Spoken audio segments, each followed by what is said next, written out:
નમસ્કાર વિદ્યાર્થી મિત્રો આજે આપણે આ વિડિયોની અંદર ધોરણ 4 વિષય ગુજરાતી સ્વઅધ્યયન પોથી ચેપ્ટર બીજું તેને તે ઉગશે આ ચેપ્ટરનું આપણે સોલ્યુશન જોવાના છીએ।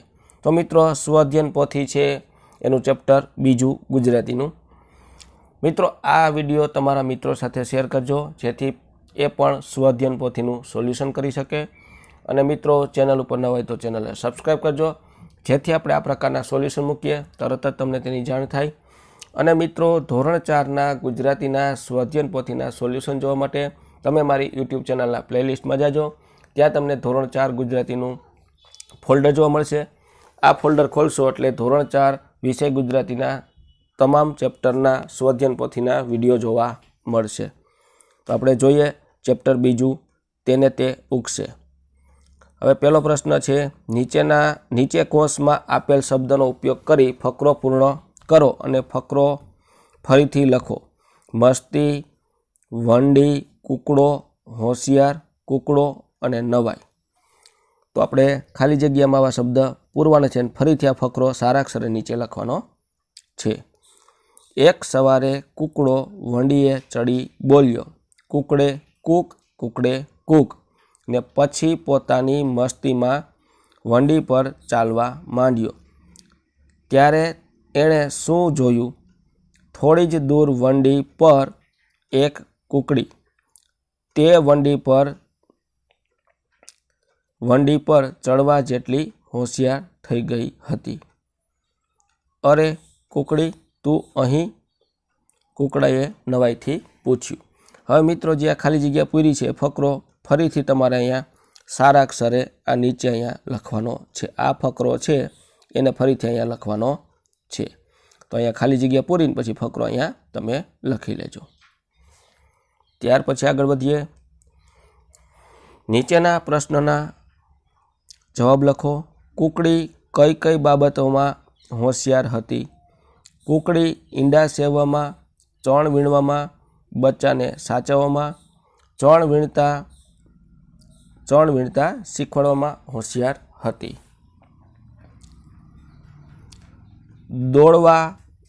ઉડવાથી કૂકડીને ફાયદો થશે કે નુકસાન? કેવી રીતે? દોડવા કે ઉડવાથી કૂકડીને ફાયદો થશે। તે હવે ઉડતા શીખી એટલે વંડી પર બેસી બહારની દુનિયા જોઈ શકશે અને નવું નવું જાણી શકશે। દોડવું અને ઉડવું બેમાં શો ફેર છે?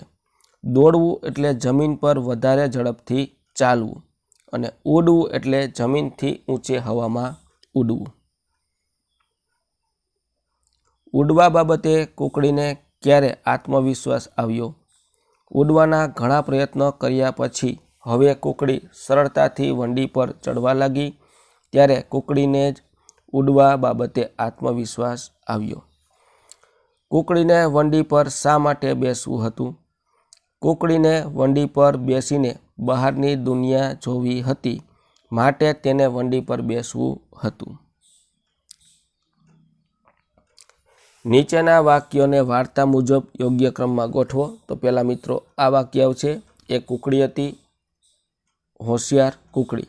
બીજું વાક્ય આ આવશે, કાગડાને હસતો મૂકીને કૂકડીએ વધુ મહેનતથી ઉડવાનું કામ શરૂ કર્યું। ત્યાર પછી આ ત્રીજું વાક્ય આવશે, એક સવારે કૂકડો વંડીએ ચડીને બોલ્યો, કૂકડે કૂક। પછી આ ચોથું વાક્ય આવશે, હવે તો રોજ રોજ કૂકડીએ વંડી પર ચડવા માંડ્યું। અને પાંચમું વાક્ય આ આવશે, પોતાની સાથે વંડી સુધી ઉડતી કૂકડીને જોઈને કૂકડો ખૂબ જ ખુશ થયો। ત્યાર પછી આગળ વધીએ। તમને ગમતું ગીતડું લખો। તો અહીંયા મિત્રો તમને જે ગીત ગમતું હોય એ લખવાનું છે। ચાલ આપણે ફરવા જઈએ, ઝાડ પહાડને મળવા જઈએ, ચાલ આપણે ફરવા જઈએ, હરણા પાસે હરવા જઈએ, ઝરણા પાસે દોડી જઈએ, ફૂલડા સાથે રમવા જઈએ, આંબા ડાળે ઝૂલવા જઈએ, નદી કિનારે પમવા જઈએ, હામ ભરીને તરવા જઈએ। તો આ રીતનું તમારે અહીંયા એક ગીત લખવાનું છે કાવ્ય જેવું। ત્યાર પછી આગળ વધીએ। પ્રશ્ન 5, સાચા વિકલ્પ સામે ખરાની નિશાની કરો। કુકડી ખુશખુશાલ હતી કારણ કે એમાં જવાબ આવશે બીજું, તે આજે પથ્થર સુધી ઊંચે ઉડી હતી. ત્યાર પછી બીજું પ્રશ્ન છે, કુકડી શામાં હોશિયાર હતી? તો કે ઈંડા સેવવામાં, ચણ વીણવામાં, બચ્ચાને સાચવવામાં. તો કે બધામાંથી. એટલે જવાબ આવશે ચોથું, ઉપરના બધા. ત્યાર પછી પ્રશ્ન 6, આ એકમમાં કુકડીના ગુણો સ્વભાવની સુંદર જાણકારી મળે તેના ગુણ ઉદાહરણ જણાવો. હોશિયાર, તો હોશિયારના શબ્દ છે પ્રેમાળ, ચપળ, ખુશખુશાલ, મહેનતુ, મક્કમતા ને જિજ્ઞાસુ. તો આ રીતના તમારે એના ગુણ લખવાના છે. અયોગ્ય શબ્દ છે કે ને વાક્ય ફરીથી લખો. એક કુકડી હતી અને હતો. તો કુકડી છે એમાં હતી આવે. એક કુકડી હતી, હતો ચેકી નાખવાનું છે. કુકડી ઈંડા સાચવવામાં અને સેવવામાં હોશિયાર હતી. તો એમાં આવશે ઈંડા સાચવવામાં હોશિયાર હતી. કુકડી અને કુકડાને માથે કલગી હોય છે. તો કુકડાને આવે છે એટલે કુકડી ચેકી નાખવાનું છે. કુકડાને માથે કલગી હોય છે. મમ્મીને મસ્ત મોટી ચોટલો. તો એમાં મસ્ત મોટો ચોટલો આવશે. મોટી શબ્દ ચેકી નાખવાનો છે. ત્યાર પછી 8મું, કોણ શું બોલ્યું? બબે સંવાદ લખો. કુકડી, મને કલગી ઉગે ન ઉગે તારે શું? બીજું, જા મને કલગી ઉગશે જોઈ લે તું. હવે કુકડો, કેમ આજે ચણવામાં બહુ સારું મળ્યું છે એટલે રાજી રેડ. પછી બીજું વાક્ય છે, અરે કુકડી તું અહીંયા. ત્યાર પછી કાબર, એ કુકડી જોતો ખરી તને માથે કલગી ઉગી છે. બીજું,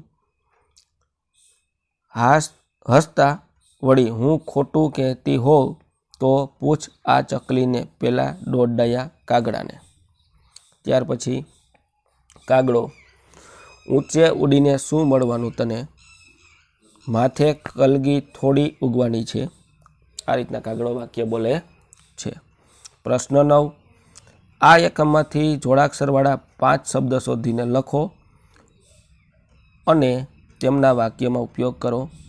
તો જોડાક્ષરવાળા આપણે 5 શબ્દ લખીએ છીએ. બોલ્યા, માંડ્યો, ત્યારે, મળ્યું અને પૂછ્યું. હવે આપણે એના આધારે વાક્ય બનાવવાનું છે. પહેલું, સીમા એટલી વાતોડી છે કે તેને બોલ્યા વગર ચાલતું નથી. બીજું, માંડ્યો શબ્દ, ધ્યેય ફળફળાટ ચાલવા માંડ્યો.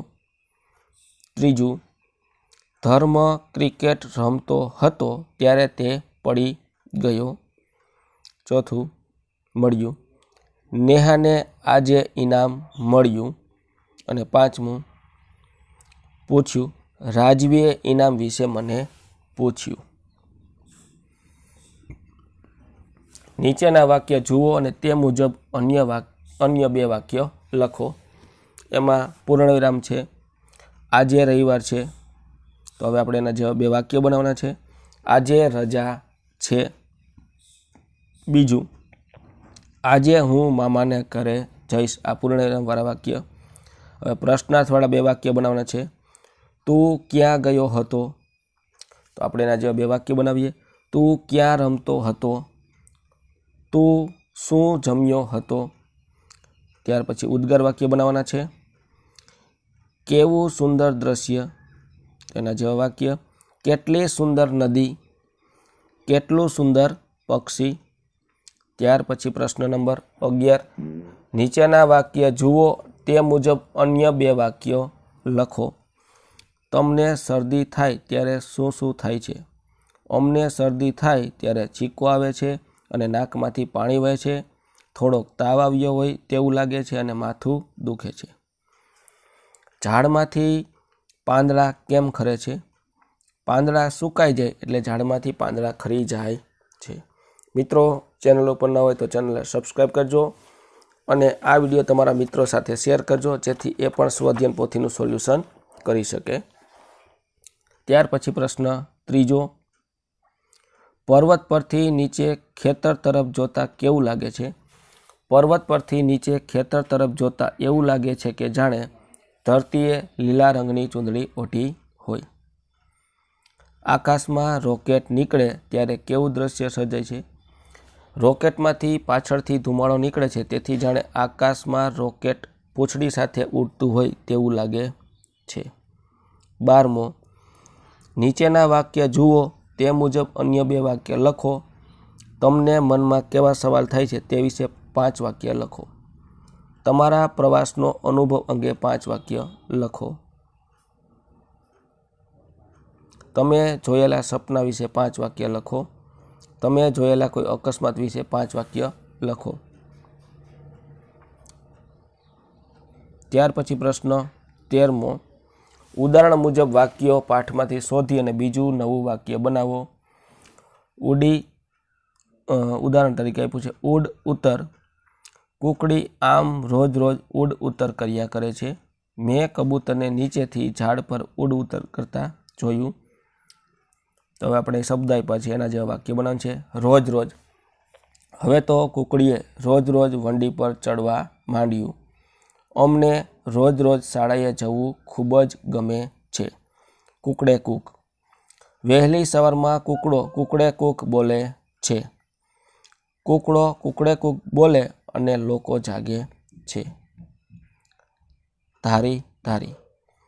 કુકડી કુકડાને ધારી ધારીને જોયા કરે છે. બાળક તેની માતાને ધારી ધારીને જોવે છે. રમતા રમતા. કુકડી રમતા રમતા વંડી પર ચડી. સ્નેહા આજે રમતા રમતા પડી ગઈ.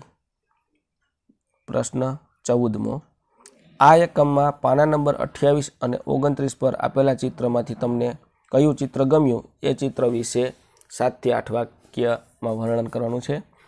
મને પાના નંબર 28નું ચિત્ર ગમે છે. પાના નંબર 28 પર ચિત્ર છે તે ગામડાનું, તળાવના કિનારાનું, સવારના વાતાવરણનું સુંદર ચિત્ર છે. તેમાં સુંદર તળાવ છે, ગાયો ચરે છે, ગામ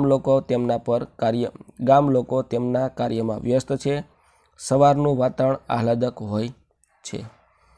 ત્યાર પછી પ્રશ્ન નંબર 15, નીચે લંબગોળમાં કેટલાક સમાનાર્થી અને વિરુદ્ધાર્થી શબ્દ ભેગા થઈ ગયા છે. તે શબ્દના યોગ્ય જોડ લખો.